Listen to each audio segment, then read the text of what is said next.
నమస్కారం. ఈరోజు తెలుగుదేశం పార్టీ కార్యకర్తలు పండుగ దినం. ఎందుకంటే ప్రతిపక్షంలో గత ప్రభుత్వంలో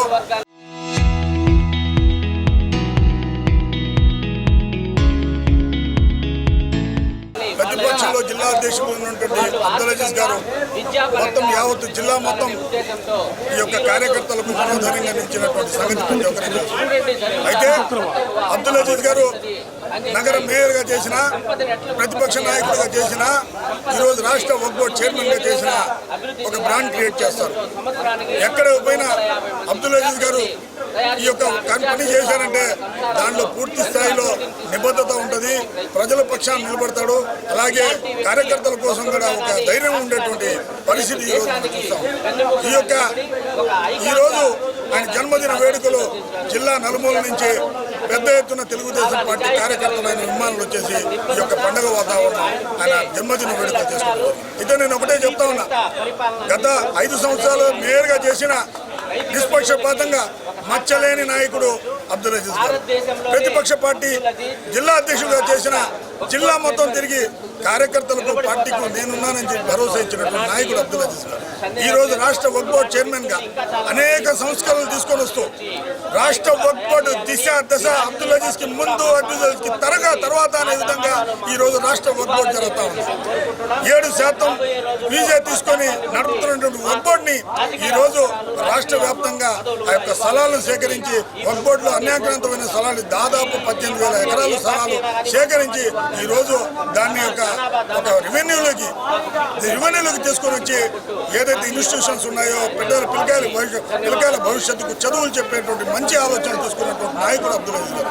కాబట్టి అబ్దుల్ అజీజ్ గారి జన్మదిన వేడుకలు పెద్ద ఎత్తున నిర్వహించడం జరిగింది.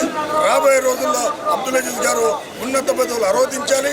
మాలాంటి కార్యకర్తలకు ఆయన వెనుదండుగా నిలబడాలని చెప్పేసి, ఆయన ఆయుష్ ఆరోగ్యాలతో ఉండాలని చెప్పేసి కోరుకుంటూ సెలవు తీసుకుంటాం. నమస్కారం.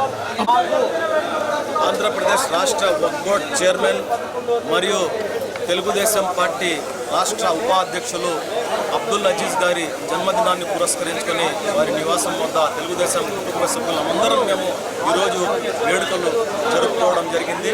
అబ్దుల్ అజీజ్ గారు ఒక పారిశ్రామికవేత్తగా మేయర్ బాధ్యతలు తీసుకొని ఒక మేయర్గా నిష్పక్షపాతంగా నిజాయితీగా వారు మేయర్ ఎలా ఉండాలి అని చెప్పి ఆదర్శంగా నిలిచారు. అదేవిధంగా ప్రతిపక్షంలో జిల్లా అధ్యక్షుడిగా ప్రజల పక్షాన పోరాటాలు చేసి వారు ప్రజల కోసం నిలబడ్డారు. అదేవిధంగా ఈరోజు రాష్ట్ర వక్ఫ్ బోర్డు చైర్మన్గా ఒక చరిత్ర సృష్టిస్తూ ఎవ్వరూ చేయలేనటువంటి ఈ రాష్ట్రంలోనే కాదు భారతదేశంలో ఒక వక్ఫ్ బోర్డు స్టేట్ చైర్మన్ చేయలేనటువంటి సేవలు ఈరోజు చేసి చరిత్ర సృష్టిస్తున్నారు. కాబట్టి ఈరోజు కుటుంబ సభ్యులందరం ఆయన జన్మదినాన్ని పురస్కరించి ఒక పండగ వాతావరణం నెలకొల్పి ఈరోజు వారు ఆయుష్ ఆరోగ్యాలతో సుఖ సంతోషాలతో కలకాలం వర్ధిల్లాలని చెప్పి, అదేవిధంగా ఆయన రాబోయే రోజుల్లో ఉన్నత పదవులు అధిగమించాలని చెప్పి కోరుకుంటూ సెలవు తీసుకుంటాం.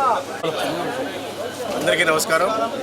మాజీ పార్టీ జిల్లా అధ్యక్షులు, మాజీ మేయర్ మరియు ప్రస్తుత రాష్ట్ర పార్టీ ఉపాధ్యక్షులు, రాష్ట్ర వక్ఫ్ బోర్డు చైర్మన్ అయినటువంటి హాజీ అబ్దుల్ అజీజ్ గారి యొక్క జన్మదిన వేడుకలు ఈరోజు ఘనంగా ఆయన ఇంటి వద్ద జరగడం జరిగింది. మేము నెల్లూరు నగరం నుంచి 54 డివిజన్ నుంచి సుమారు కార్యకర్తలందరూ కూడా వచ్చి ఆయనకి మా యొక్క శుభాకాంక్షలు హాజీ అబ్దుల్ అజీజ్ గారికి తెలియజేయడం జరిగింది.